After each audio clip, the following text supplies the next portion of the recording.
আপনি কালিমার পতাকা বাংলাদেশে উড়াতে পারবেন না, আপনাকে এই ট্যাগ সেই ট্যাগ ব্যবহার করা হবে।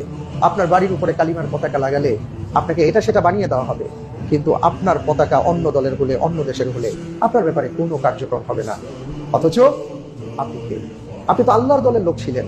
আপনি ভালোবেসে বলতে পারছেন না যে কালিমা তো আমার হৃদয়ের বিষয়, আমি এই কালিমা, যেই কালিমার পতাকা রাসূল সাল্লাল্লাহু আলাইহি ওয়াসাল্লাম উঁচু করে ধরিয়ে নিয়ে গেছেন, আমি তো সেই পতাকা উড্ডীন করেছি। আপনাকে আইনের বাধায় বেঁধে ফেলা হবে, কিন্তু এখানে আপনার ক্ষেত্রে কোনো আইন নেই, কোনো বাধা নেই। তার মানে হলো আমরা কিভাবে শয়তানের দোসর হয়ে যাচ্ছি, শয়তানের দলের লোক হয়ে যাচ্ছি, আমরা চিন্তাও করতে পারছি না। আপনি নিজেকে আল্লাহর দলের লোক বলতে পারছেন না, কারণ আপনি কোরআনের কথা বলতে গেলে, আপনি সুন্নাহর কথা বলতে গেলে, আপনি একটা বলিষ্ঠ কথা বলতে গেলে আপনাকে ট্যাগ খাওয়া লাগতে পারে, এই ভয়ে আপনি চুপ আছেন।